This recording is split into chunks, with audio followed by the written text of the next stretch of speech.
Okay, guys, let me know when you can hear me.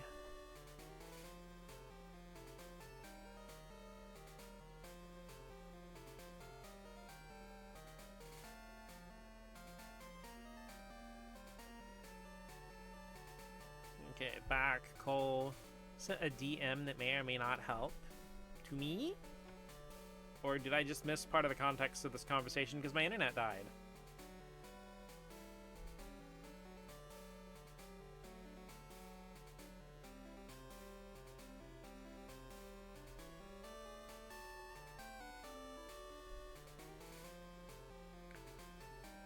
Blue Sky? Well, that time was my internet because my modem cut all the way out at that point.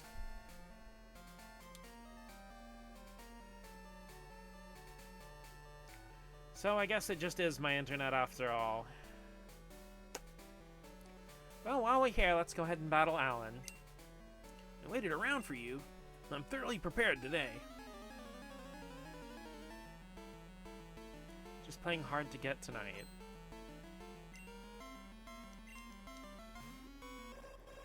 Oh no, fuck it, we ball. I guess so.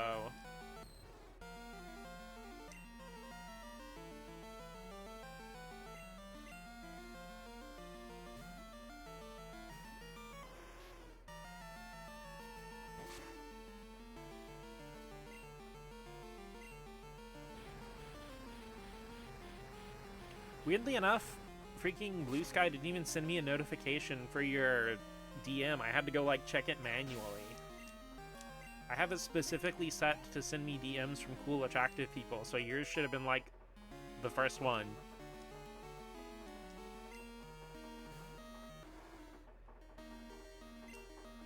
Squirrel incognito. Cute squirrel jump scare. Earthquake, make that booty shake.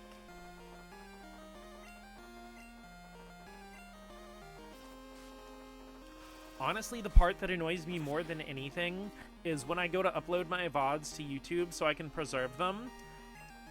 I'll have, like, these fucking, like, snippets of VOD that are, like, a minute long or something.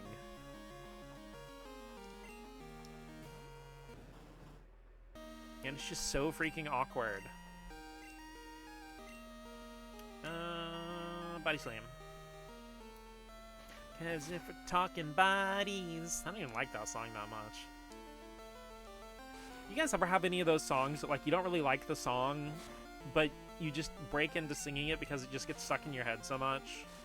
Especially if it's a song, like if you ever had to work any place where they're, like, they have a radio going all the time, but of course, like, nobody with taste ever has decision on, like, what radio station it's gonna be. And God forbid whoever's deciding on the radio is a Southerner, because you're going to be listening to the down-home, yeehaw, Southern drawl, Daisy Dukes, my fucking truck cheated on me bullshit.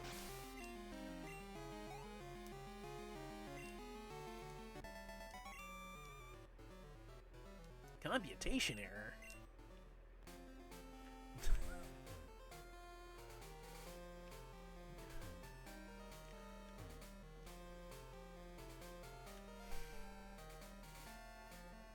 Gosh, there's this one dude who does, like, song parodies in, like, Truck Cuck 3.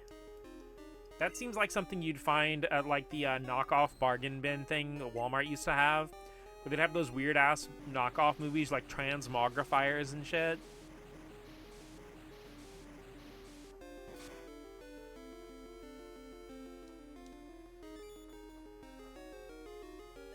My truck done gone and left me. My dog ran away with my truck. Ran over my Daisy Dukes. There's a YouTube channel called Dare I Ruined It. And they do, like, song mashups and parodies and stuff. And they have, like, a short called What Every Bro, like, Every Bro Country Song.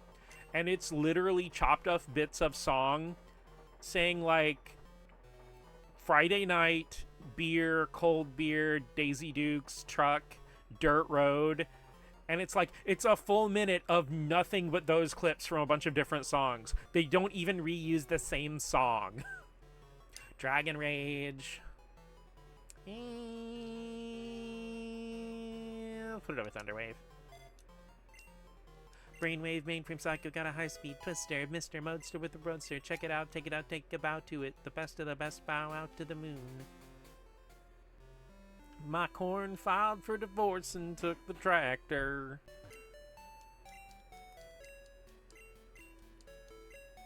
Corn filed for divorce and got kicked out of the corn area.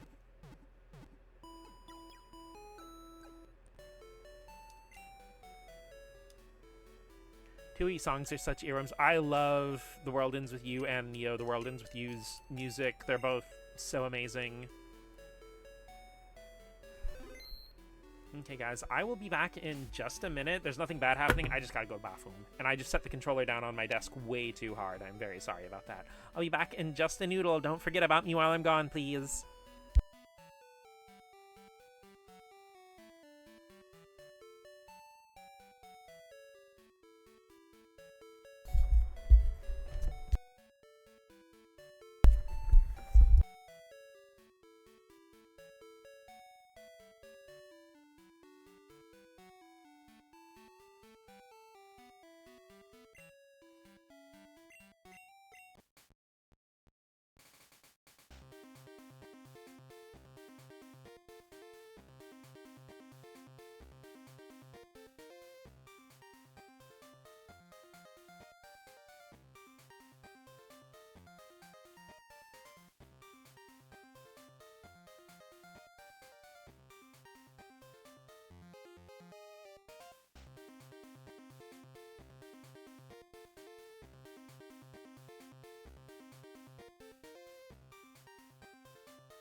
Okay, cuties.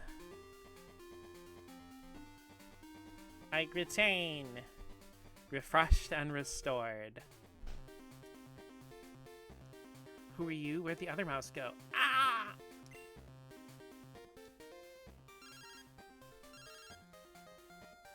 Mods, good evening. It's me, Gavin. How you doing? Let's battle. I'll be waiting on Route 26. Give me a shout out when you're close. Okay, I'll talk to you soon. I know I actually took an extra minute to change into my pajamas. Welcome back from the tile room. Because before, I was just wearing a light t-shirt and my panties, and it got cold in the time between me starting stream and now.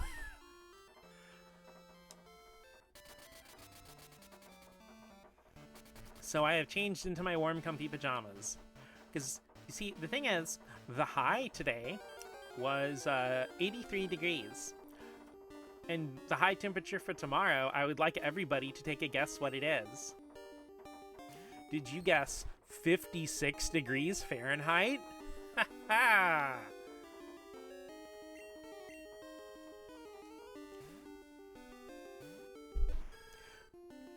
No. Like, why is the temperature drop so precipitous? Well, I said precipitous and it started precipitating in the game. That's a word I always feel like I'm either saying or spelling incorrectly. I wish you luck and warmth.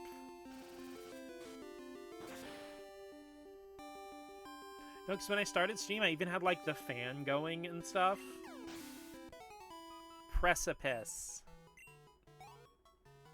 Precipice? Precipice? Dude, recipe is another one that never feels like it's being spelled correctly.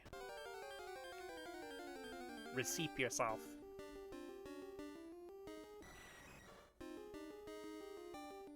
Parasects. I'm so glad that Rain actually picked up that I was making the joke about her parasect in her playthroughs. Her streams are so fun. Everybody go follow Rain right now. She's not even here. Recipe.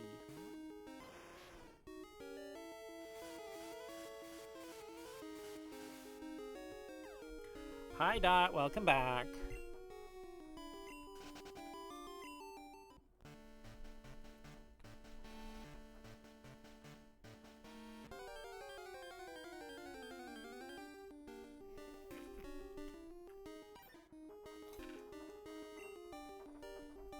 I don't think Dot likes all these weather changes much either. Though she gets a lot cuddlier when it's cold.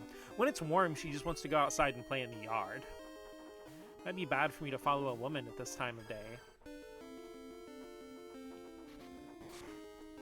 Har har har. Bonk bonk.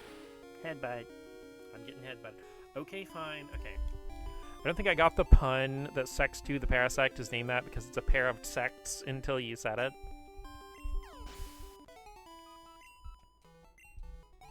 Okay, Dot is happy I have leaned back in the chair and now she gets to make biscuits.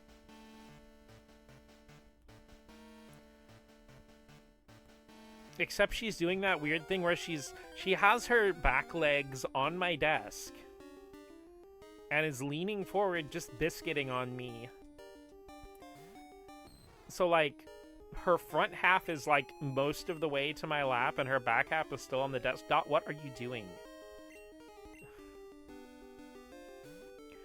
Gosh, talk about commitment issues.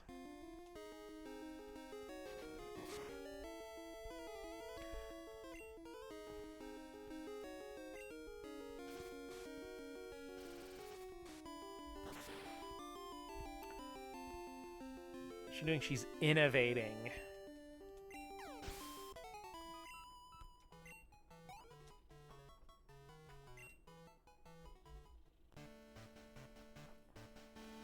She's getting her claws stuck in my pajama top.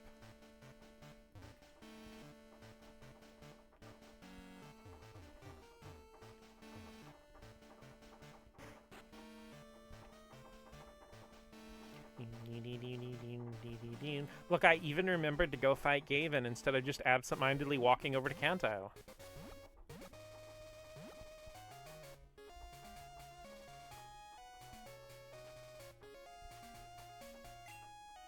Hi, I've been waiting for you. This time, I'm gonna win.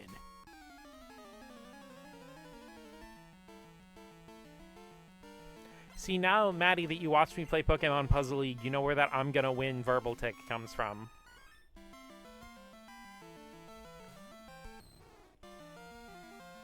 Pokemon Puzzle League is like a fountain of vocal stems.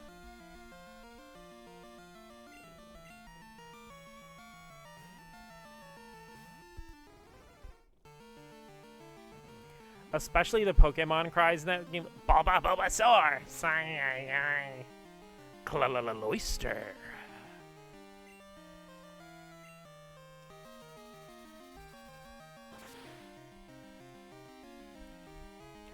Honestly, though, like, Cloyster, the way it enunciates in Pokemon Puzzle League, it sounds like in Pokemon language it's delivering some kind of, like, Leon Kennedy-ass one-liner as it kicks your butt.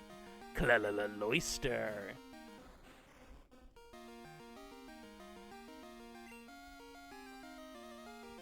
Ai. It's playing in your head for a decade.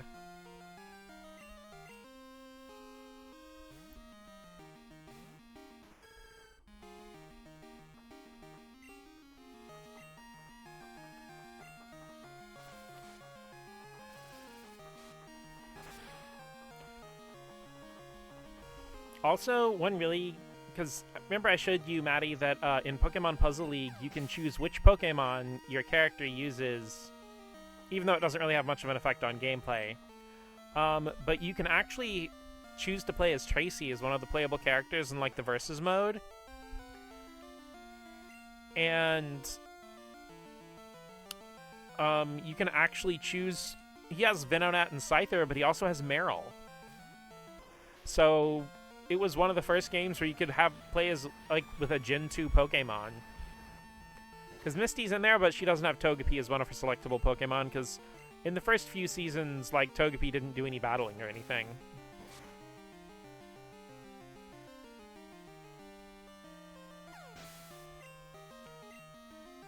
Where's everybody going? Cloyster? The Cloyster of Trials. The Trials of Cole's Steel.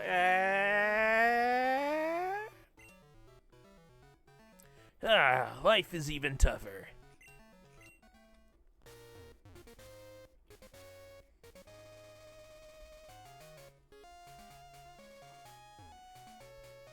Hardly know her.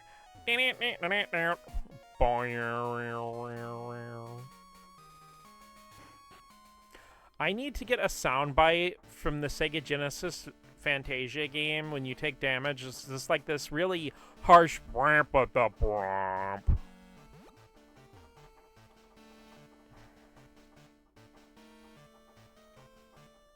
Also, for anybody wondering, the famous anime WoW, you know that wow with like the sparkly sound effect behind it, that's actually from Sexy Parodius.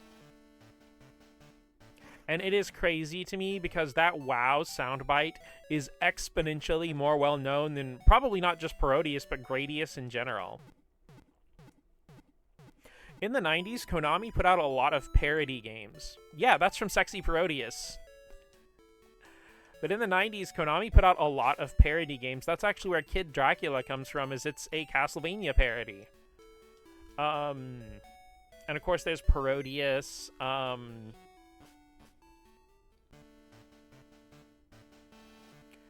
because Parodius was like kind of a parody of a lot of their shmups and stuff. I kind of miss them doing those kinds of games, which, like, I know now you can't really do an entire game based on parody unless it's like a little indie game or a download something. Just due to the scale and nature of making games in the modern landscape, etc., etc.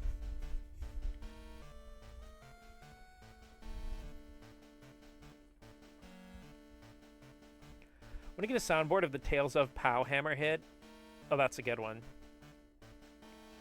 Whoever first used that soundbite, new ball. Oh no, it's an amazing soundbite. Dang it, I should have saved that for one of my video game facts. God damn it. Oh well. No, actually, I shouldn't have. There should not be any kind of paywall behind that knowledge.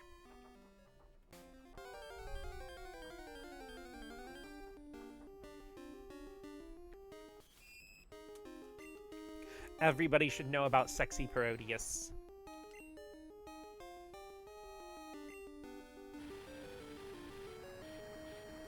You put the entire house like carpet wrap on soundboard. Maddie, I kid you not, when I was having a downtime at work, I started slightly rewriting that song to actually have a better lyrical flow. Oop, random game trivia time.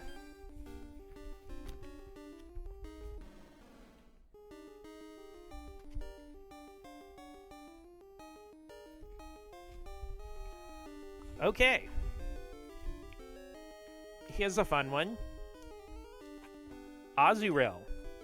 I'm pretty sure this part, I'm pretty sure is a fairly well-known bit of trivia, but in Generation 3 and 4, it's, you know that Azurill has a different gender ratio than Meryl. Love to read it when you're done. Like I said, I was kind of just labbing it, but I will probably actually send you the full lyrics if I ever do a finished version. But, okay, I'm pretty sure it's a well-known little bit of trivia that sometimes Azurill in Generations 3 and 4 will change gender when they evolve into Meryl. Because Azurill has a 3-to-1 female-to-male gender ratio, where Meryl has a 50-50 gender ratio. So due to the personality values, sometimes a female Azurill will evolve into a male Meryl. However, there's an interesting thing for that is an Azurill caught on the Pokewalker in Heart Gold and Soul Silver will always be a female that changes gender. So the Pokewalker is guaranteed 100% transmask Meryl.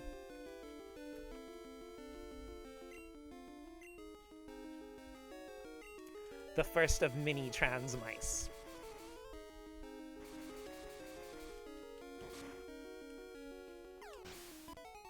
They put the T in the Pokewalker. Never knew either of those things. That is patched out from Gen 5 onward. Azurills will just always keep whatever their gender was whenever they evolve. But in Generation 3 and 4, yeah, Azurill will specifically change gender.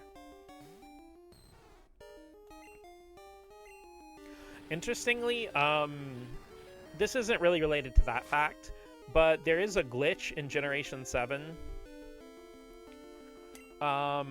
where you could make a Pokemon in an unhatched egg evolve. The thing is, it would evolve even if the conditions of its evolution weren't in line with what it was. So you could make a male Salandit evolve into Salazzle in Generation 7 if you evolved it, and it would hatch the egg into a Salazzle. While the Salazzle would still be female when it hatched, it would have been a male Salandit, and it will actually, like, have the gender not matching the designated personality value. Like, Meryl had Socks of Meryl when I was a wee Tails. A wee Tails? So, like, Dawn of the New World? Yeah, I'm actually even outside of the whole trans Azurill thing, I'm a big fan of Meryl and Azumarill. I actually used Azumarill a lot in my Generation 2 playthroughs when I was younger. Oh, I don't think I've ever mentioned it before. Well, I've talked to Maddie about this, but I don't think I've mentioned it on stream. Back when I was younger, I was irritated by the presence of Azurill. When Gen 3 first came out, because I really liked Meryl and Azumarill, but Azumarill's attack stats were so low because, like, it has base 50 in both its attack and special attack. Kitten, stop!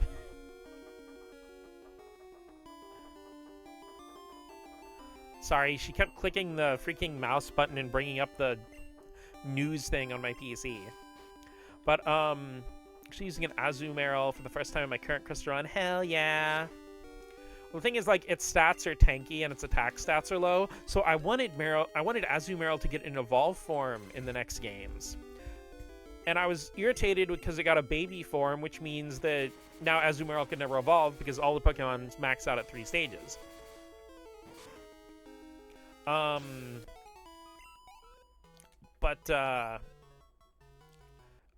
Also, Generation 3 is when Azumarill got huge power, which basically changed its fate from being a tanky, blocky, defendy thing to being a really good physical attacker.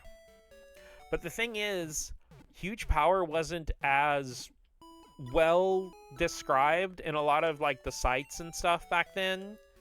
I think it probably was in Cerebi, I just didn't think to go look. But in-game, all huge power says is raises attack in Gen 3. Because what huge power actually does is it doubles your attack stat, but not your base attack stat, but your final attack stat with EVs and everything. Yeah, the physical... Because, like, the thing is, Azumarill just got more and more powerful in every generation, because it got huge power in Gen 3, it got Belly Drum and Aqua Jet in Gen 4, in Gen 6 it got Fairy, and in Gen 6 it changed the way egg moves work, so you could have Aqua Jet and Belly Drum on the same Azumarill. Fun time using it in Gen 6. I still have it if I pull out my Gen 6 game, but I actually trained up a competitive Azumarill in Gen 6. I was so happy that Azumarill was kicking ass. But yeah, the physical special split helped it. It being able to learn Aqua Jet and Belly Drum helped it so much. So, like, Azumarill just like, I can't stop winning!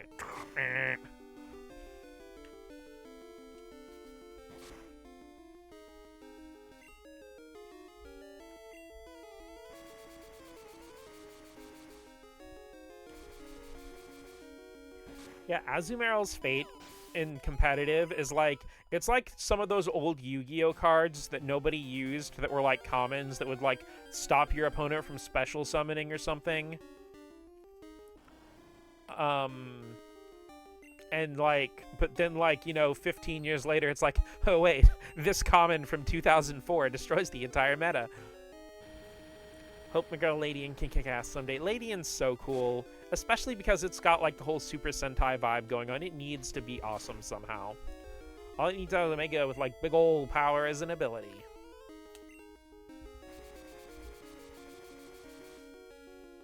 It's really weird because a lot of the Pokemon that were advertised really heavily for Generation 2 weren't really super good in Generation 2.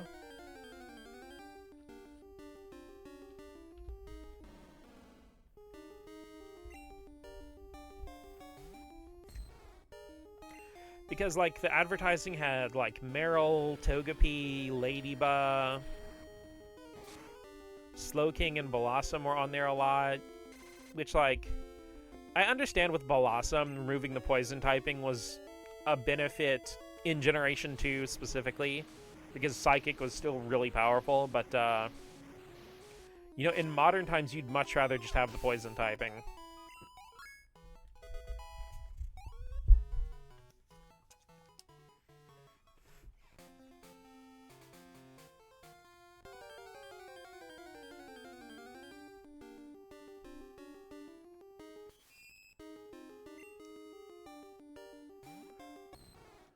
Still gasp at Stantler thinking it's a rare Pokemon. Hey, I love Stantler. I used a Stantler in my one of my recent playthroughs of Silver on my 3DS.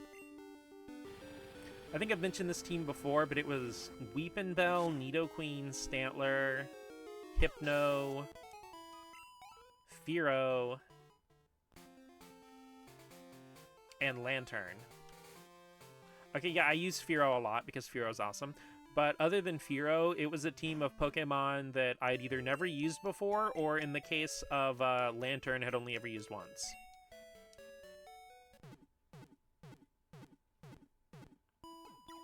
Also, Stantler can learn Earthquake with the TM in Gold, Silver, and Crystal, so that's really nice. Hi, Wade. Good evening, Mots. It's me, Wade. Are you awake? How are your Pokemon doing? My Pokemon have too much energy to burn. It gets to be a problem. Of all my Pokemon, Caterpie's the hardest to handle. Working with it's exhausting. Oh yeah, we KO'd a wild Hoot Hoot with one hit a while back. It went down easily. I felt a little sorry for the poor thing. See you later.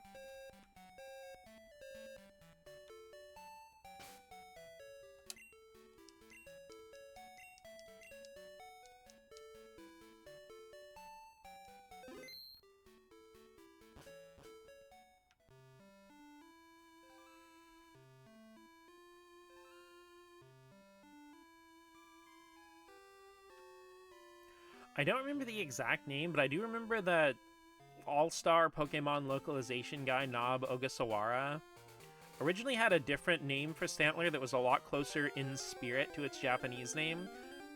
Because I think its Japanese name, Odoshishi, is like a reference to deer scares. And I think the name he had was something like Scare Deer or something like that. I don't remember exactly what the name he had for it was. I need to go look it up. But the thing is, it did have deer in it. And it would have flowed perfectly into Weirdeer as an evolution.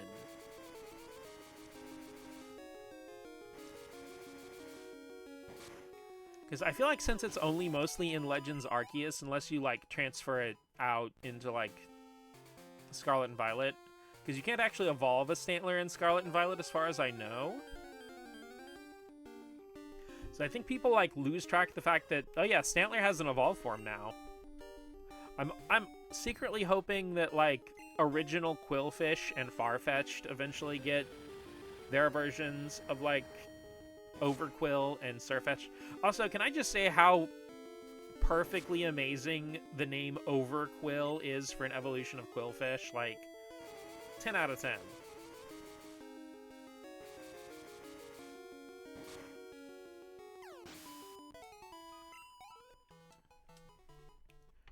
And also, I think I've mentioned this on stream before, because I know at least I've mentioned it to Maddie, but one of my biggest irritations in Pokemon name localization, most of my localization issues with the names are from Gen 1 and 2. Love pun names like that. It's really good. Most of my localization issues are with Gen 1 and 2, and the more I look into it, the more I find out that most of the Pokemon names I think had problems with their localization were ones that Nob pushed back against, and then they basically overwrote him or vetoed his pushback. So, you know, it's kind of validating to know that, like, someone else was on the same page. But one of mine that irritates me the most is Persian. Because, okay, first of all, its name is literally Persian in Japanese, but it's written in katakana. But it is very clearly supposed to be a pun on purr. Like P-U-R-R. Because Meowth, Persian. But they just spell it like the normal word Persian. Like someone from Persia.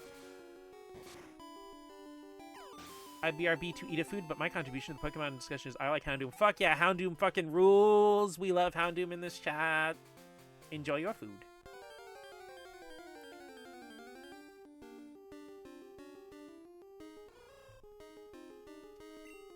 I actually do really like Houndoom. It's like in my upper echelon of favorite fire types and just favorite Pokemon in general.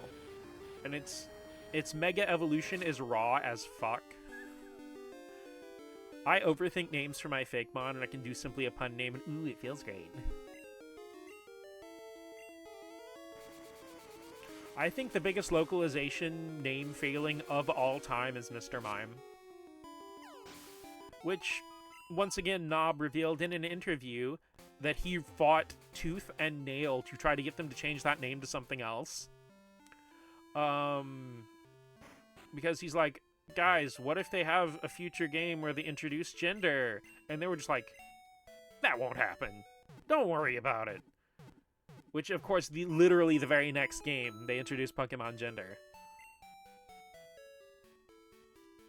Because Mr. Mime doesn't have the Mr. or even anything directly Mime named in its Japanese version. It's called Barriered. Simply get rid of gender. Easy, if only. I like Mothim. I actually really do like Mothim as well. I generally have a pretty strong affinity for a lot of the moth and butterfly Pokemon.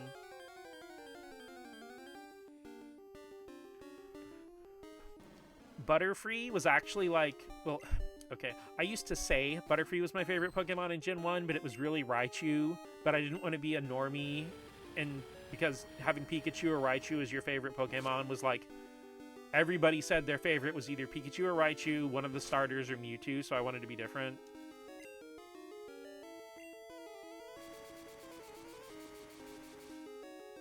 I mean, I still love Butterfree, but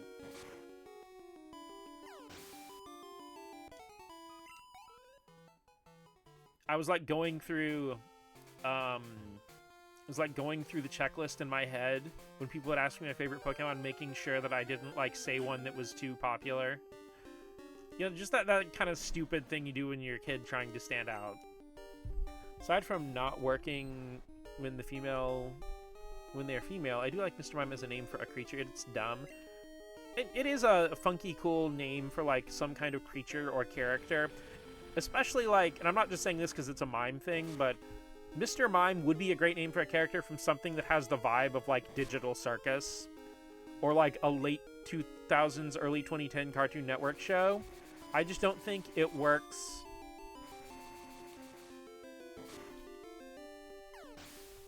for a Pokemon name. It's a good name for a character, not necessarily a good name for a species. And the special stomach. Okay, but Dugong's freaking awesome. Because 7th, I don't know if I ever told you the story when I know I've told the story on stream, but I don't think you were here. But I have a really strong affinity for Vulpix, Zubat, and Seal because I had the 4 plushies from KFC. They were like the first Pokemon things I ever got. Oh, you were here? Okay, I didn't remember if you were or not. I apologize. But yeah, so I also really love Seal and Dugong. I think they're wonderful. It's just Seal is eternally cursed with being a water-type Pokemon. In every game it's in, it's a water-type Pokemon that you cannot get until you have Surf. The Zubat plushie, hell yeah.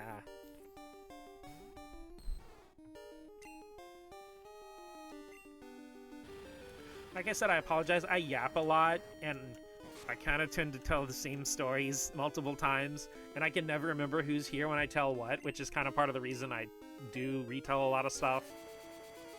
I apologize for people who watch every VOD and hear me say the same things 15 times over. Listen, I have, like, ADHD, so teehee. If something comes across my brain, it comes out of my mouth. Imagine having a filter. Can't be me. We also talk a lot one-on-one. Yeah, so there is a good handful of things that, like, I know I've told Maddie, but can't remember if I told anybody else.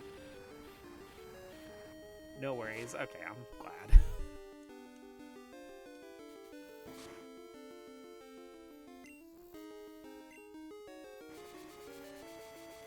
But it actually saves you, because I don't remember if something you said was when it was just us or on stream. Not all the time, yeah. I just say things.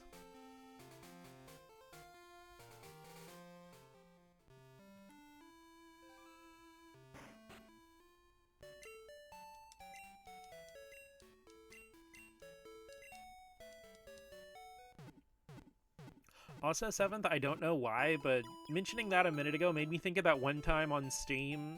We were streaming a while ago, and you were doing the Darkstalkers PS2 collection, and you were just like, oh yeah, this is the code to unlock this and this. The wiki's just wrong, but this is the real code, and I'm like, that's just, was such a funny moment. It's just like, yeah, the wiki's just wrong. But that does go back to the thing I know I mentioned before, is like, get neurodivergent enough about your interest and you become an accidental historian. The big thing to be wrong about? Well, I mean, like, it's a Japan-only compilation that probably isn't very well documented anyway in the English-speaking internet. because the PS2 Darkstalkers collection isn't really widely known, and Darkstalkers itself isn't very well documented. I embrace it at this point. No, I think it's awesome. Like, I frame it a little bit jokingly, but I legitimately think it's really freaking cool. It was due to not being well known or accessible. I mean, like, it's interesting because, like, I have to give Capcom credit. They have been pretty decent at making Darkstalkers available. Because both PS1 versions are still available to purchase on PlayStation 3, in addition to Darkstalkers Resurrection, which has the 2 arcade versions. It was actually done by Iron Galaxy, and then the first Capcom Fighting Collection, I'm pretty sure, back me up on this one, 7th, because I don't remember exactly which games are in it, but I'm pretty sure the first Capcom Fighting Collection for Switch, PS4, and Xbox One has all the arcade versions of Darkstalkers, Vampire Savior, Vampire, etc.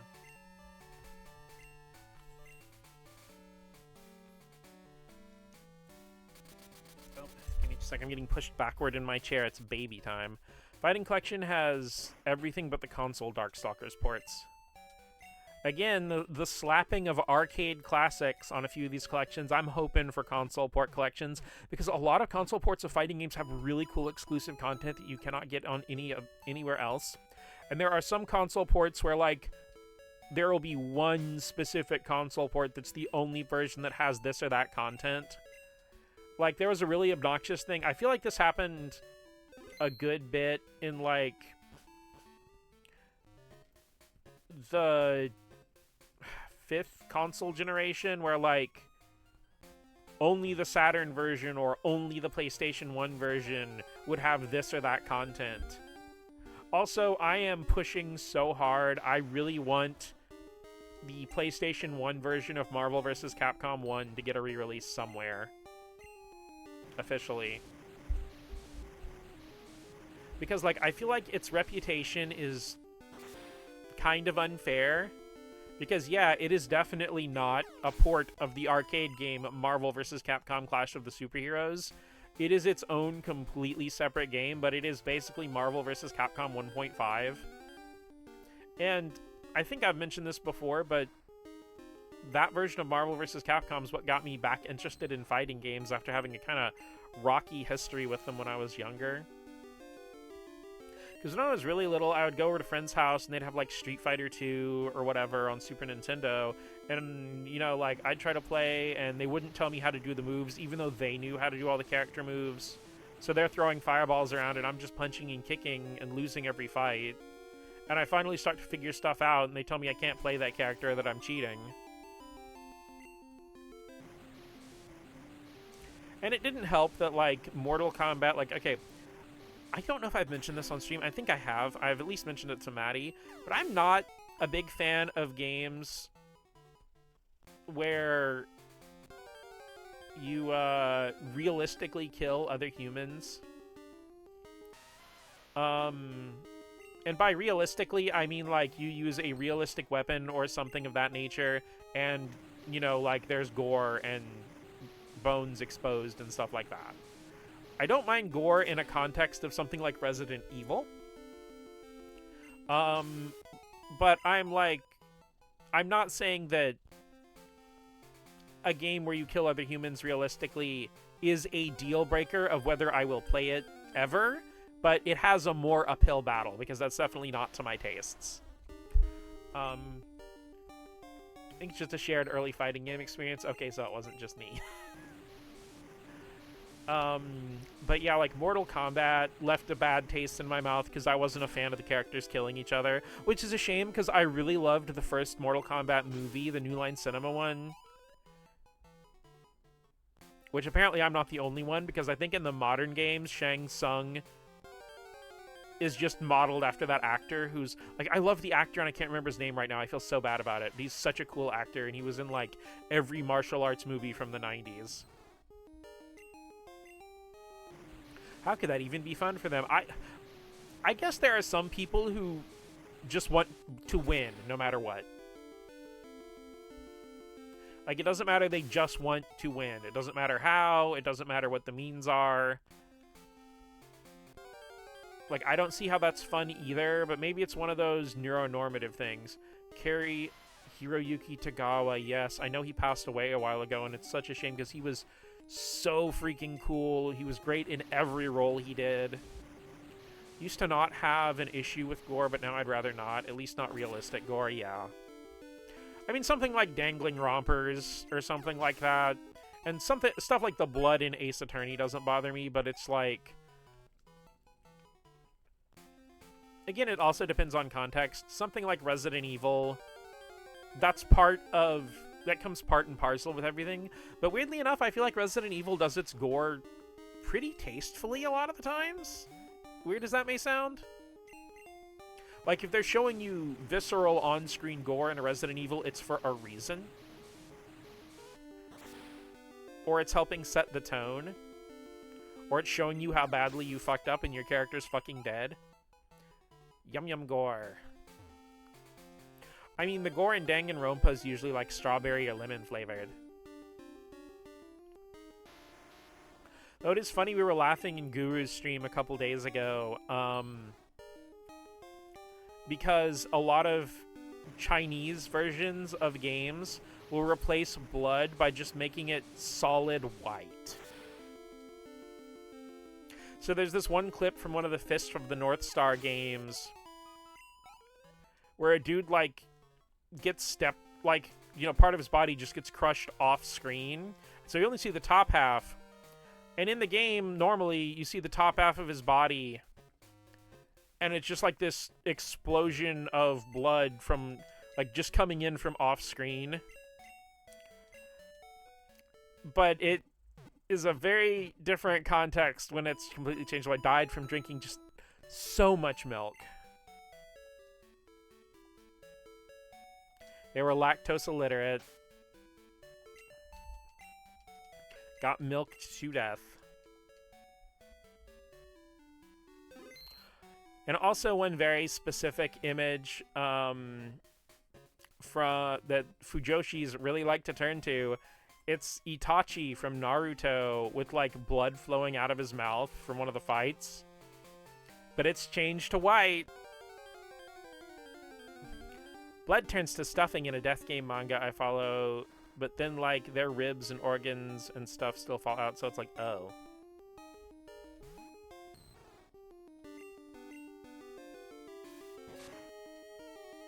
Remember Revengeance doing that in some regions? Friend calling it started visual testosterone. That's good. I'm gonna hang on to that one.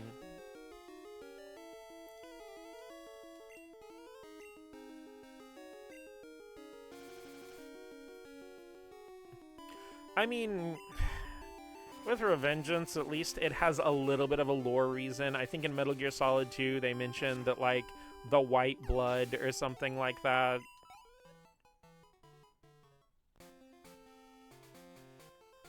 Because I know they mentioned everything about Raiden's blood being drained out and replaced with a white blood. Are you crying? No, just leaking visual testosterone. Actually, visual testosterone sounds like a freaking sick-ass name for a Japanese punk band. I mean, wouldn't they go perfect with, like, Asian Kung Fu Generation and porno graffiti?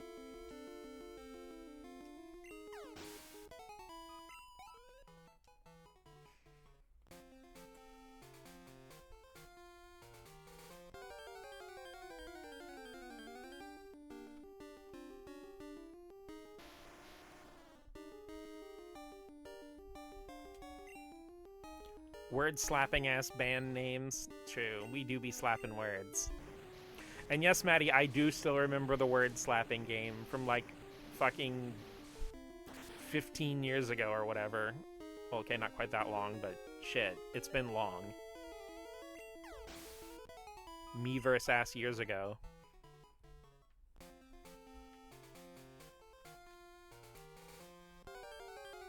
Ass years.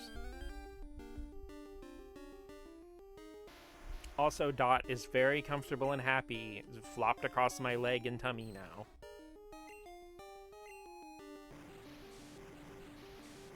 Cleaning her arm. You have anything you want to say to the audience, Dot? she is cleaning her hand. Not having autocomplete makes me unable to do that. If only I could turn it back on. Well, we all know that once you turn off autocomplete, it's gone forever. Because it's complete now, so it has nothing else to do. It's me, Dana. My Psyduck is so full of energy. It's a little scary. How are your Pokemon doing? You know what? A wild Raticate got away from me again. It was so close. Really, just a little bit more and I would have. See ya! Dana, we are so twins. Fun fact, on one of the chat apps that we use all the time, Maddie and I have 2 separate chats where it's just the 2 of us. Because both of us are so ADHD, we'll just literally be having 2 different conversations, but we don't want to interrupt the first one we're having. So we'll just send each other something on an unrelated thing. It's just like literally we'll be at the same time, like, you know, it's like everything's been so difficult. I don't know if I can take it anymore. I just need something. And then we're like, oh, hey, check out this sick-ass remix I found on YouTube. This kicks so much ass. Like, at the same time. It's like, other one's usually for links. I mean, somebody's got to save Hyrule.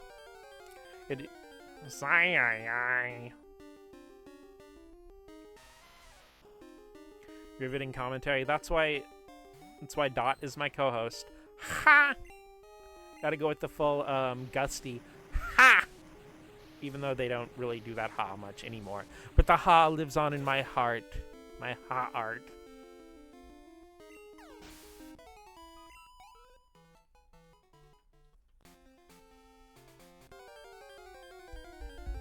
You used to have a group chat server with 1 billion channels for the same thing. General, General 2, Super General, Off-Topic General, Off-Topic General 2, General Super Deluxe Edition, General Turbo, General Champion Edition, General parentheses memes, General Junior. Hey, y'all want to hear a joke? Maybe. I need to scream about fictional character channel. That's all of them. It's just like, I need to scream about fictional character thing I'm watching or reading or playing, and I need to stream about fictional character. I made this one up. Is it a your character, or is it a thing I'm into character? That's the 2 different channels.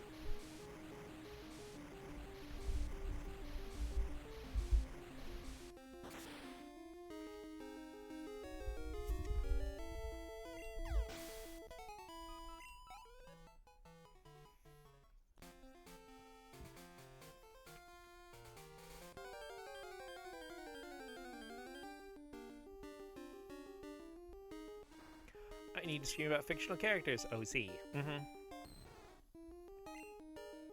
I need the scream channel. Just 1,000 messages back row just ah.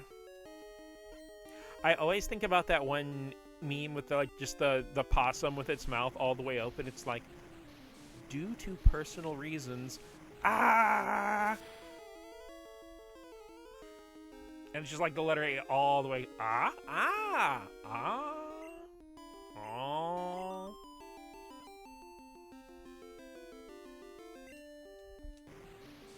Opossums have the best scream face. They really do, though.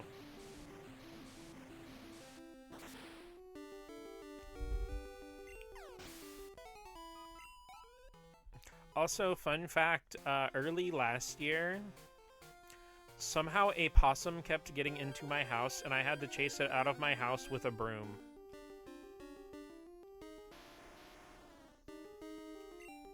I'm not particularly sure how it kept getting in, but it did.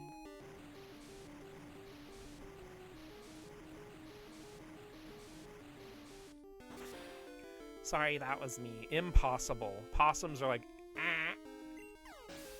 Like, I do like possums, just not in my house. Though the best possum of all time is Sparkster from the hit game Rocket Knight Adventures for the Sega Genesis. Currently available right now, Rocket Knight Adventures Resparked for the Nintendo Switch, PlayStation 4, PlayStation 5, and PC via Steam. Buy it.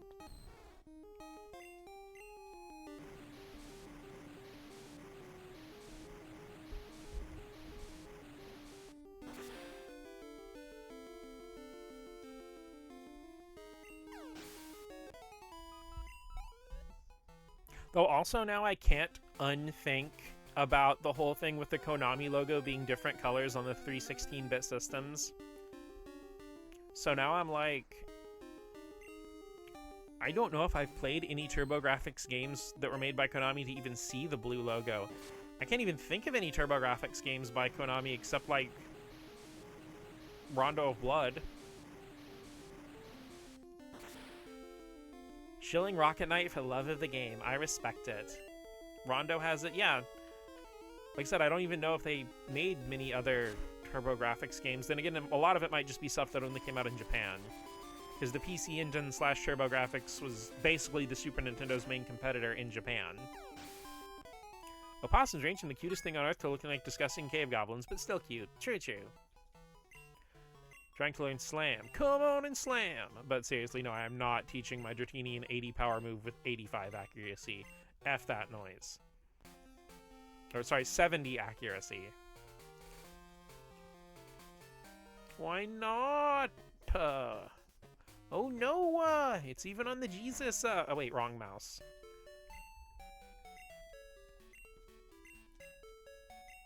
I mean, in general, I haven't played enough TurboGrafx. It's one of my biggest blind spots from classic gaming, and I would really love to remedy that.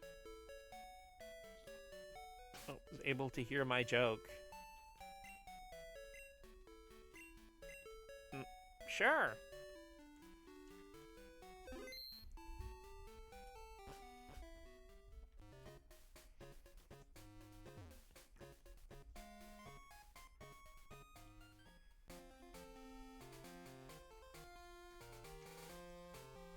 Did it get buried in chat, or did you just not? See, I'm text, so you can't hear anything.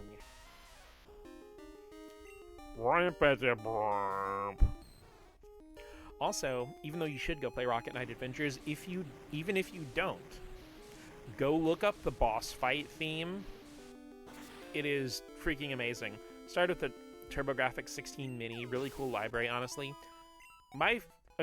I think my first ever time I played a TurboGrafx game was I got Bonk's Revenge on Wii Virtual Console, but the thing that made me really get into it was playing Ys Books 1 and 2, because, dude, the TurboGrafx version of that game blew me away with the freaking voice acting, especially realizing that's a game that's older than Final Fantasy IV.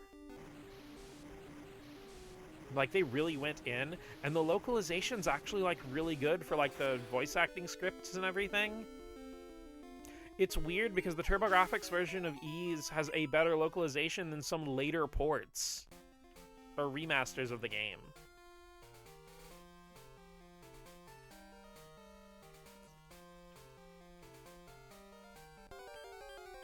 But, there's that, like, because I know I have Air Zonk on Wii U, and I got both Neutopia games.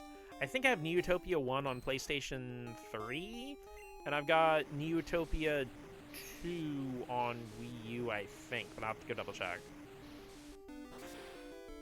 Neutopia is neat because it's more Zelda. It's weird, like, Zelda's been around so long, but there really aren't a whole lot of 2D Zeldas, so I kind of appreciate Zelda knockoffs a lot. Because, like, I'm not counting the Four Swords games because they're their own completely separate thing. But what, like, there's the original Zelda, Link to the Past, Link's Awakening, the 2 Oracle games, Minish Cap. Kind of the 2 Hourglass games, but even then I feel like they're more their own thing instead of being an extension of, like, Minish Cap and stuff. And then I guess Link Between Worlds, so there's really only, like, maybe 6 traditional 2D Zeldas.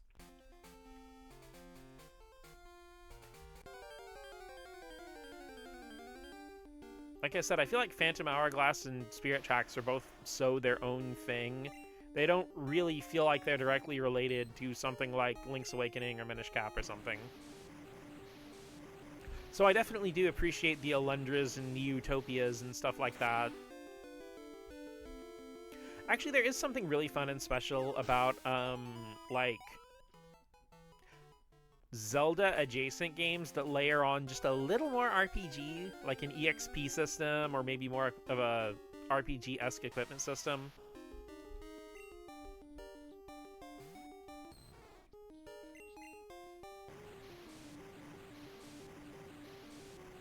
Yeah, I actually would love to have a TurboGrafx Mini, though one of the biggest teases of all time with the TurboGrafx Mini is that Snatcher is on there, but they didn't even put us English localization. Only a Japanese version of Snatcher. That's the only re-release Snatcher has had. It's like a fucking $700,000 Sega CD game. And that Sega CD version's its only English localization, and I'm like... You guys couldn't have cut and pasted the Sega CD localization on there? Like, come on, guys. Well, okay, I guess that's another TurboGrafx Konami game. There's, Snatcher. Snatcher? I don't even know her. Can you get me vocal stimming the way Smash Bros. Announcer says, Link!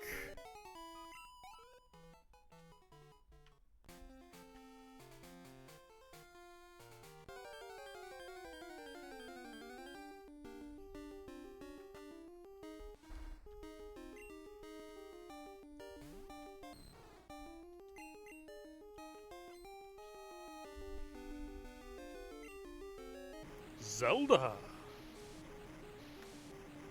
Ganondorf.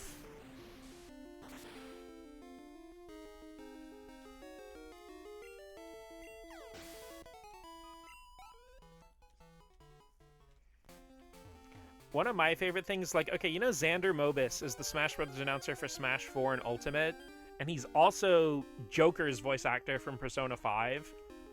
And one of my favorite cute little jokes is, because, you know, obviously the announcer, when you choose a Mii fighter, he says, me! And somebody edited it to where, like, they would choose Joker and it would go, me! Though it is funny that Xander Mobus is in the game twice.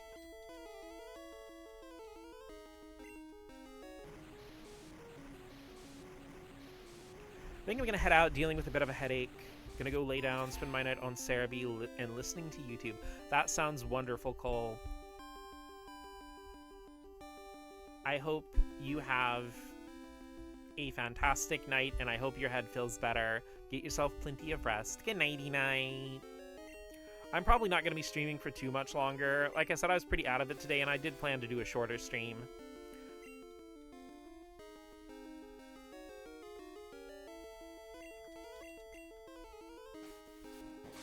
Still can't hear it, but the fact is really impressive. Well, Xander has got like a pretty good range as a voice actor. Granted, anybody who has broad range that they can do with their voice is probably really cool and sexy, so I'm just throwing that out there. Sour Patch is evolving! No longer an itsy-bitsy little jitting.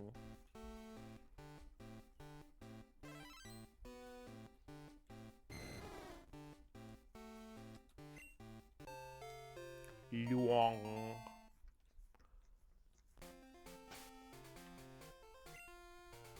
So you're talking about Smash, and now we have a air. This joke only really works in text. I'm so sorry, you guys.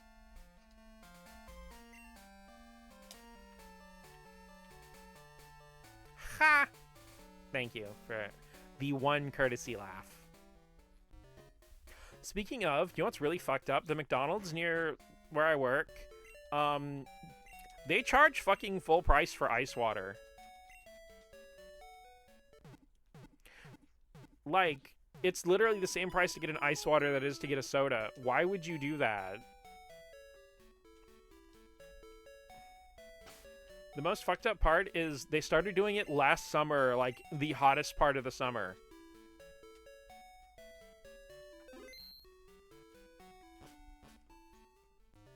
Full price for water isn't 0.000, it is too much. Like, I could kind of see charging like 50 cents or something if you wanted to get like a 30-ounce cup of water, but the fact that I can't walk in there and get like a tiny little freaking drink of ice water is just like kind of fucked. I forgot how good Dragonite's back, or Dragonair's back sprite was in Gen 2. Isn't that a good ass back sprite?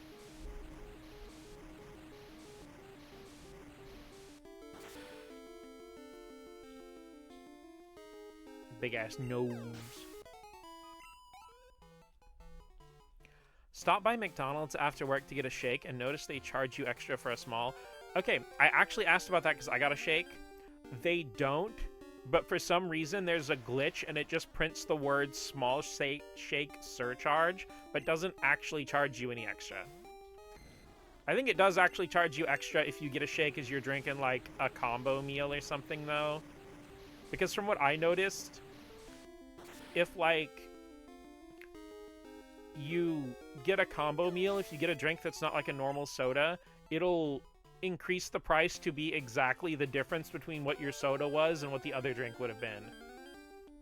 Though the pettiest fucking version of that I have seen is, because I found a receipt on a table, and somebody had gotten one of those frozen drinks, you know, like they have like the blue raspberry Fanta or whatever, it's like frozen, and they had gotten it in like a large meal or whatever on their receipt. And the thing is, okay, where I go, the McDonald's I go to, it's $1.99 for a large drink. And the frozen drinks are like $2 any size. And it actually upcharged the 1 cent to make up the price difference between a large soda and the fucking frozen drink. And I'm like, that is some petty bullshit. Like, I get it if you're getting like a $4 milkshake instead of like a $1.50 drink as you're drinking your combo. But bro, the 1 cent for that frozen Fanta, like what the fuck?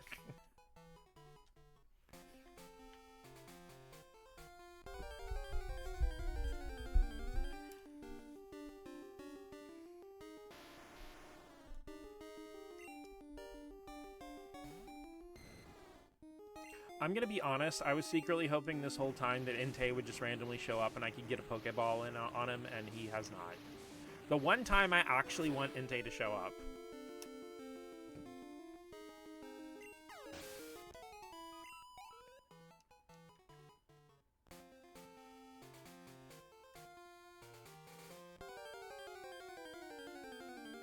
Dad, please come home. Sorry, but I just think about that one meme that's like, you know, the dude puts like shaving cream in his hand. He's like, I'm gonna prank my dad when he gets home. And then it's just like 4 pictures of him in the same pose by the door with the shaving cream just slowly melting.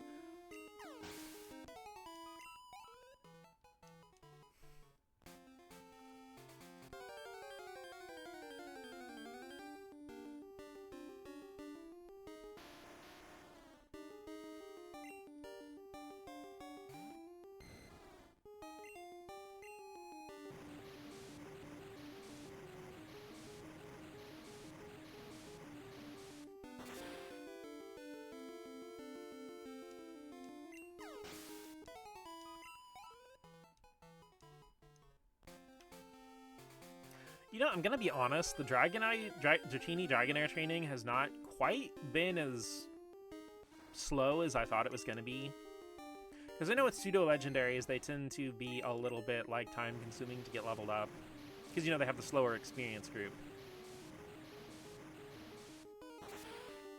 I guess time flies when I'm with the cuties in the chat.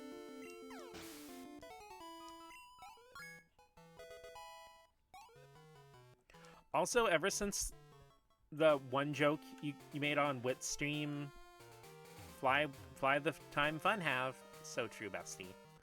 But ever since you made that one joke on Wit's stream about that one side quest character looking like me, because she actually does, I have actually had quite a, like, fondness for Frigibax. I even built a Baxcalibur deck in Pokemon TCG Pocket.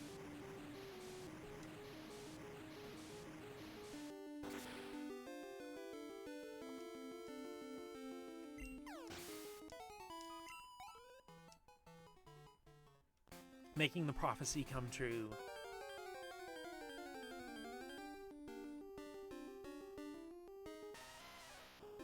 It was really weird when I found out people didn't like Baxcalibur. But then again, like, I feel like every time a Pokemon game comes out, people don't like any of the new Pokemon until, like, probably until the next game comes out. Well, that's not true. It's not any of them, but, like, a lot of times it's super feast or famine, where people either like are absolutely immediately love at first sight with something, or they are massively repulsed by it. Mots? It's me, Dana. My Psyduck is so full of energy, it's a little scary. How are your Pokemon doing? We took only an instant to KO a wild Magnemite. It must be because you gave me some battling tips last time. See ya!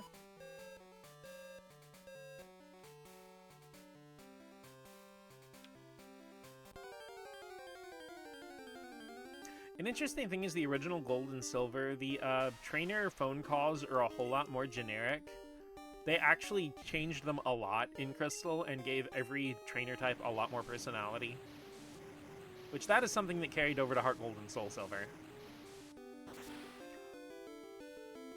I really didn't like it at first. It's probably still my least favorite pseudo, but I've chilled out since. I need to look at the Mega more, that helped my opinion. I actually have a really hard time getting attached to pseudo-legendaries. I mean, I generally don't get attached much to legendaries in general.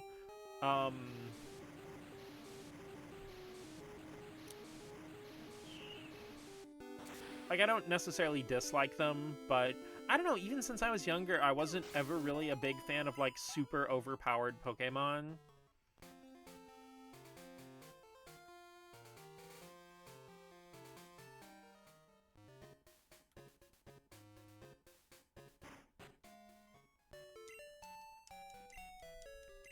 Like, I have a certain fondness for Dragonite, but I feel like a lot of that's probably nostalgia.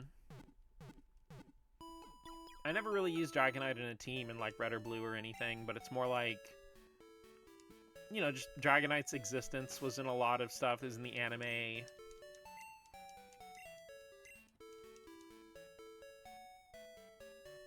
And I do have a fondness for Dratini specifically because of the aforementioned KFC stuffed animals.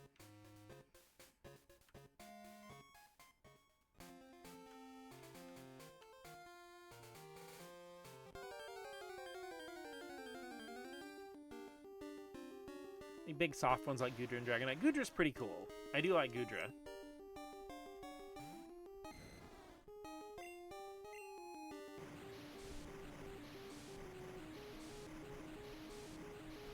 But then again, I'm also a big Gen 6 stan, so there's that.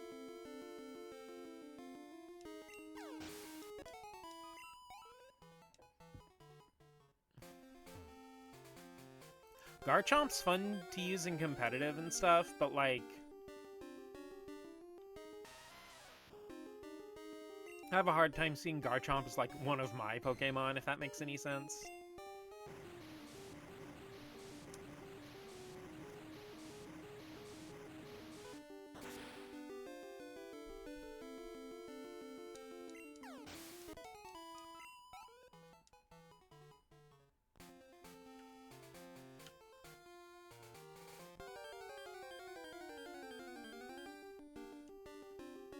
I do appreciate Gibble being a dorky little goober, though.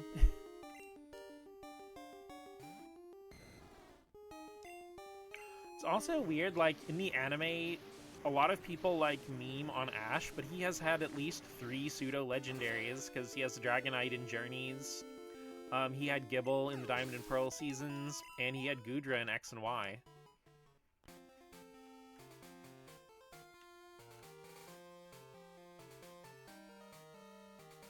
It is interesting because in Journeys, like, the team Ash puts together is a lot more...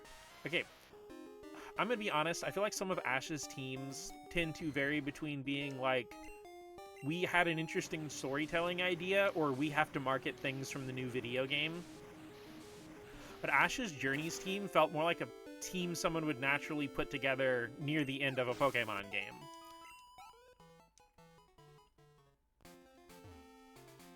Of course, I do love when he would get oddball picks in a lot of stuff, like, you know, in the Hoenn season, he got Corphish and Torkoal, which I thought were really cool. Because Hoenn kind of started the trend that the series would dip into on and off, of instead of Ash getting all 3 starters, he would, like, he and 2 of his companions would get the starters spread out between them. like in Hoenn, Ash got Trico, Brock got Mudkip, and May got not Sceptile, Mikaea. Torchic. The 3 starters, Trico, Sceptile, and Mudkip. I was a big fan of his Kingler. Yeah, Kingler was a good pick.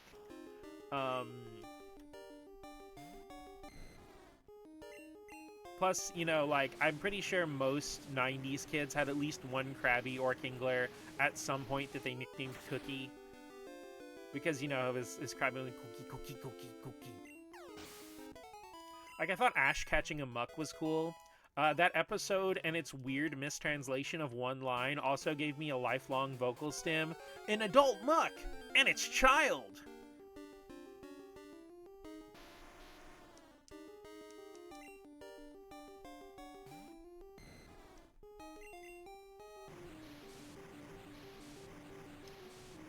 Yeah, I like Ash having Kingler. I thought that was cool.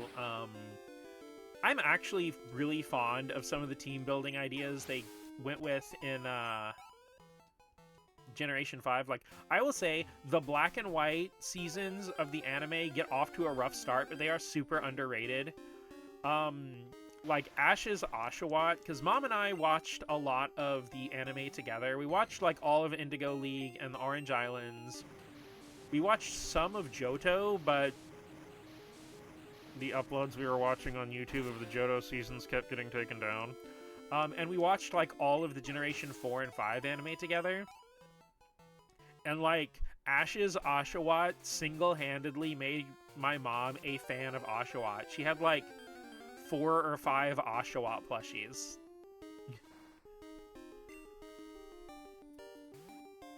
She had a little sleeping Oshawott. She has a big one that she would hug sometimes when she, like, went to bed.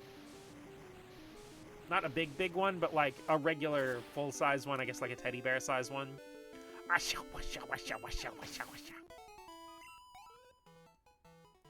Well, sometimes after Diamond and Pearl. Well, okay, I think I've mentioned this before, but there's an official YouTube channel called Pokemon TV, and they are 3 episodes at a time every couple days, just uploading literally the entire anime in chronological order, and some of the movies too. They're already a good portion of the way through Gen 3, so if you ever want to catch up on the Pokemon anime, or just watch episodes you miss and would like to watch, again, you just look up the Pokemon TV YouTube channel. They also do streams. I think they've started putting, like, the Latin American Spanish and French dubs on there now, too.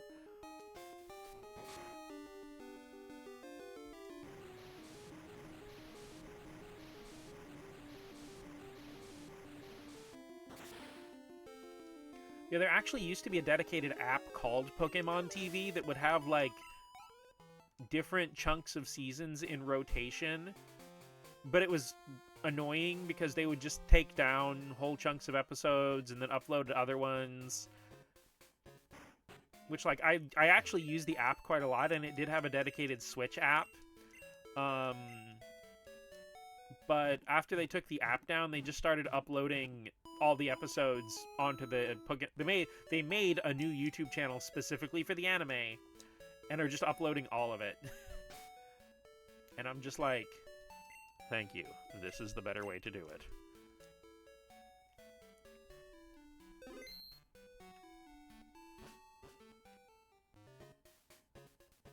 Though they are noted as YouTube Kids,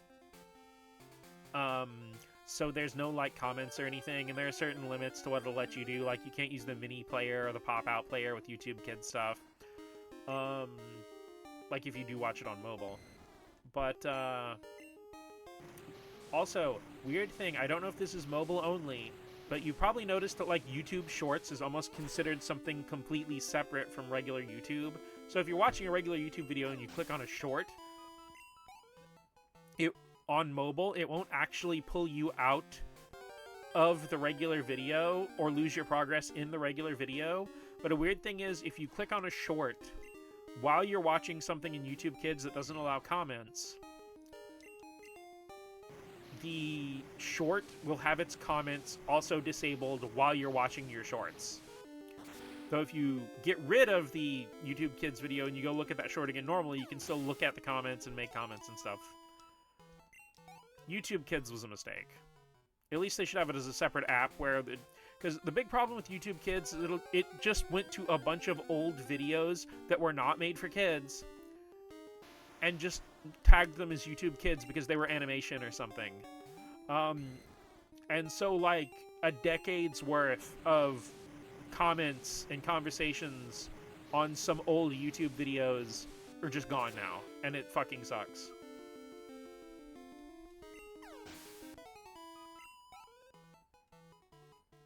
The most obnoxious is that there was a resource I used to use. Well, I say quotation marks, a resource. There was several YouTube video uploads of the intro for Sonic CD. And I used to like to use that to listen to the intro music, but also because I would have the video like paused on my phone, and I really like to try to draw the frames of that intro because, like, for me, the Sonic CD intro is like peak Sonic to me. Granted, like, I love Sonic in all of its forms, but it's just like that is the most definitive expression of Sonic the Hedgehog is the Sonic CD intro. Yeah, purest depiction of the character, yeah.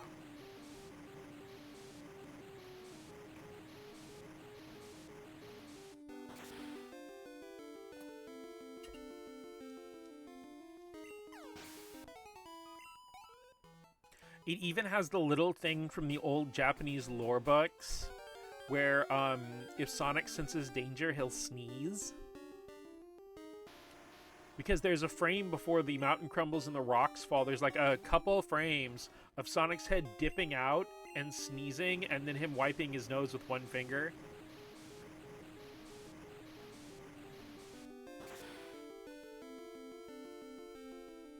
That's actually one of those random things I'm surprised hasn't gotten brought back recently, because I know a lot of the modern writers like Stephen Flynn and Evan Stanley like to dip like way into old school lore and formerly Japanese exclusive lore, which that's not a complaint. I fucking love that. I am a big fan of the world of Sonic having a cohesive canon, not just amongst themselves, but globally.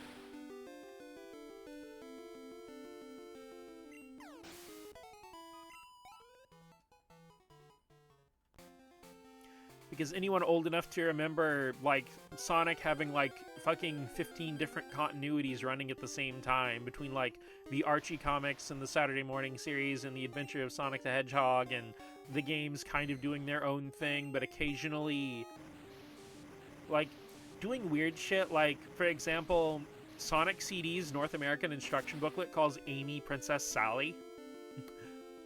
Yeah, Flynn does great work. He really does.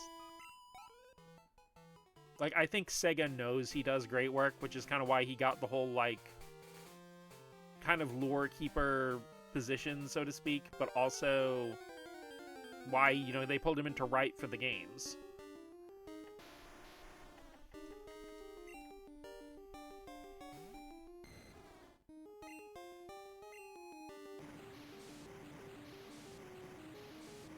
Because a lot of people have complained that, like, when Ian writes Sonic, he writes him kind of a weird hybrid between Game Sonic and Archie Sonic, and I'm like, yes and no, but I feel like even before Ian Flynn was working on the series in an official capacity, Game Sonic was slowly kind of creeping into fusing other depictions of the character into the main story. I mean, like, Sega of Japan was already putting chili dogs in the games long before Ian got there.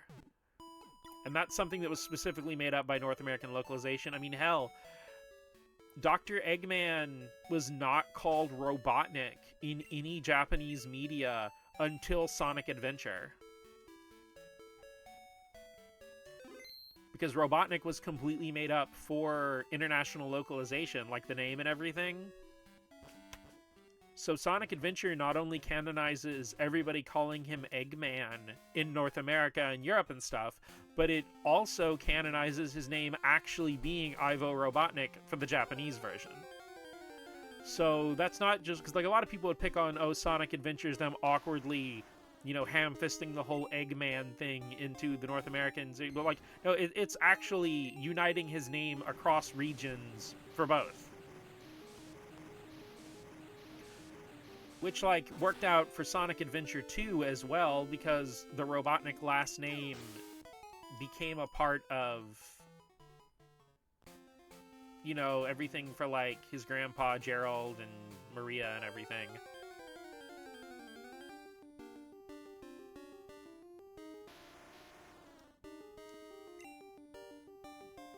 Which is funny because, like, I've heard the name Robotnik so long that I don't think about it. But it is very definitely a name somebody came up with, and that person definitely grew up in the 60s and 70s.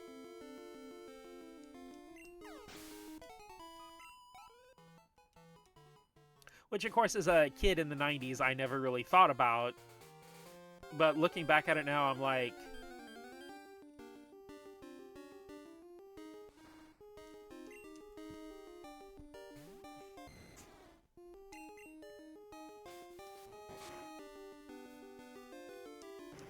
But it is an interesting thing to think about that, like, most of the media that defined a lot of my youth in the 90s, like, would have been made by people who were technically Gen Xers and baby boomers and stuff.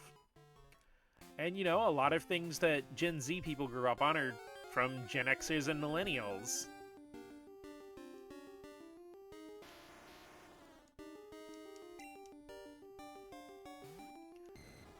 So it's interesting, it's almost like... It's funny to think about, yeah. It's interesting because it's like, the culture that defines someone's youth is a gift from the previous generation.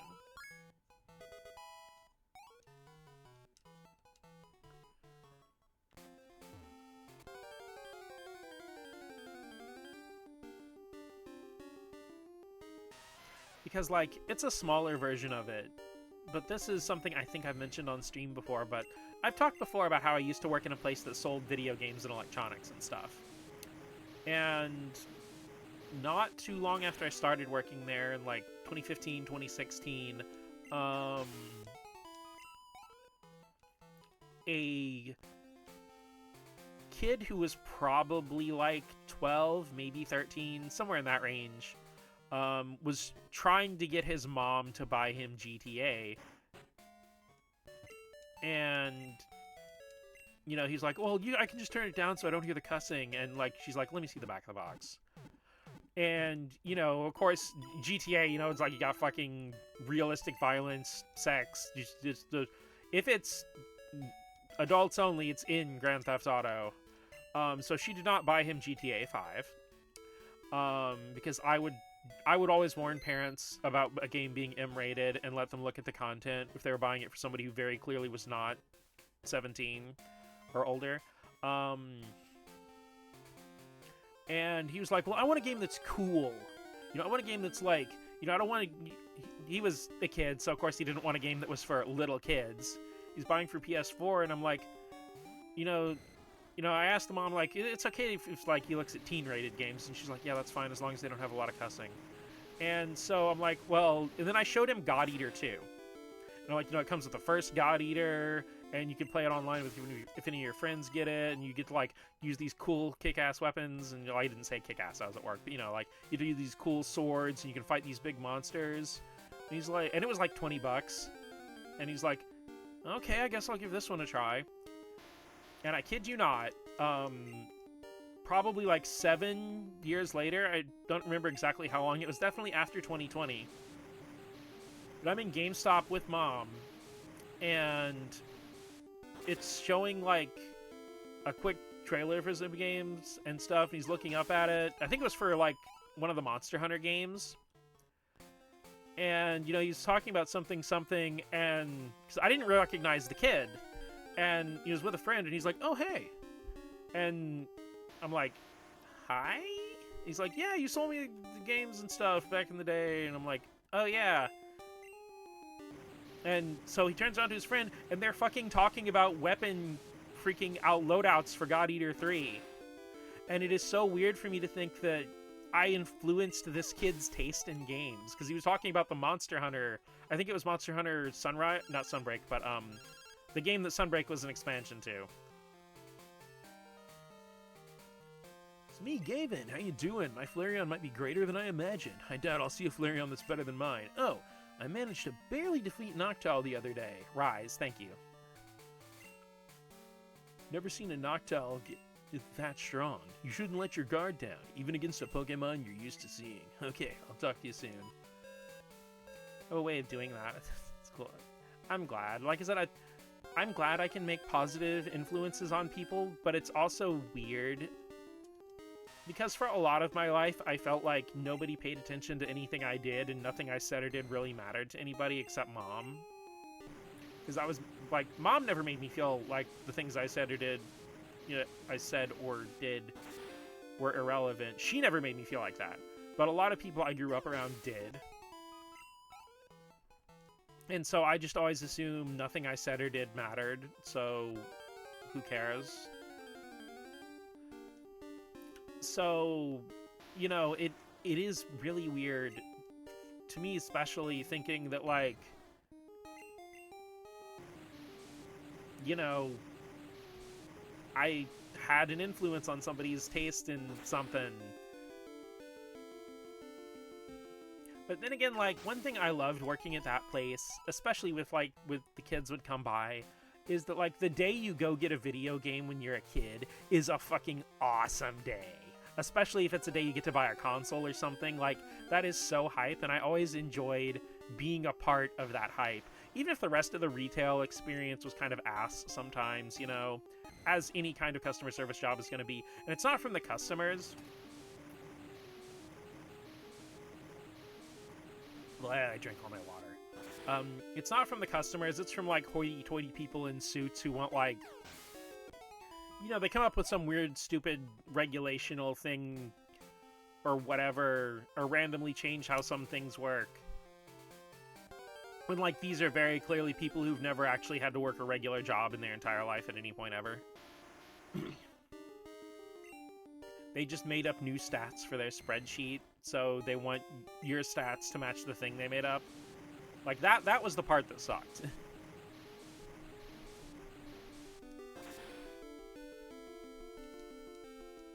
But the part where I got to help people pick out video games, or, you know, seeing a kid get excited because he's getting a new PlayStation or Switch or whatever, that was always fun.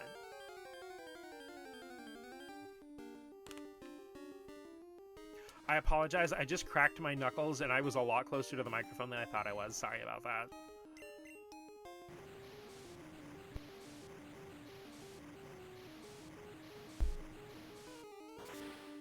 Crunchy hands. They're not like Sonic, they don't chuckle. Also, I was one of those, like, pedantic nerd kids. Was, yeah, right. But I'm pretty sure it's a very famous animation of Knuckles laughing that's in, like, Sonic 3, and Sonic 3 and Knuckles whenever he springs a trap on you. And I remember, like, hearing the lyric, like, I'm not like Sonic, I don't chuckle, and I'm like, yes, you do.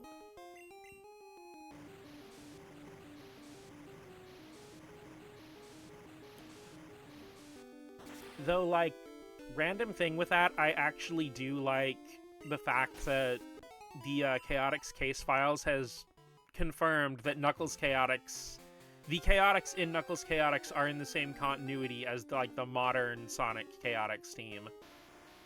Because I know when Sonic Heroes came out, one of the, like, series producers was like, oh, think of the Chaotix in this game as entirely new characters. So I'm kind of glad they walked back that, and it is... Because I do have a very big fondness for Knuckles Chaotix. I actually did have a 32X as a kid, because my mom got it on clearance at Blockbuster for $10.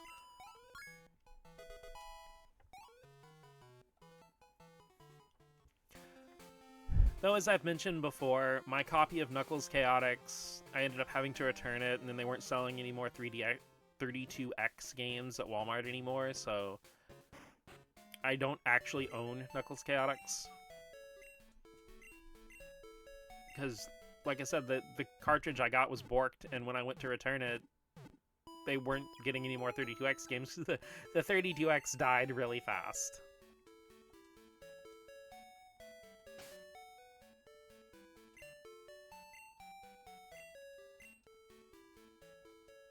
But I do actually like the Chaotix characters a whole lot. I was actually very excited to see them when Sonic Heroes was like first announced.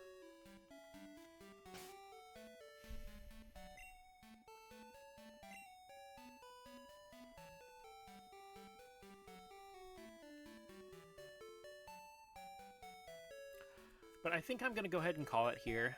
I know it was a shorter stream today, but like I said, you know, I'm pretty out of it, been pretty tired today, but thank you so much, everybody, for coming by and hanging out with me. I'm glad I could get back to streaming. Like I said, I took the last few days off from streaming because I was feeling super tired, super out of it. And, like, that and the random temperature changes were not helping my case very much either. Because that's the thing, like, more than anything, headaches, especially sinus headaches, will just, like, stop me cold from doing anything at all. It's been like that even since I was a kid. Like, headaches would just, like, cripple me and stop me from being able to do anything. I've always been like that. I don't really get headaches very often, and if I do, it's almost always my sinuses.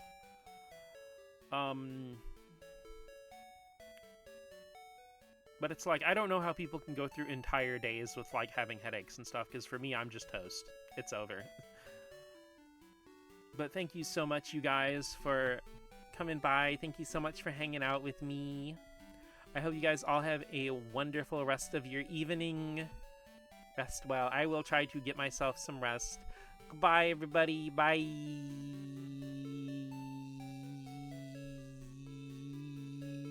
Game over!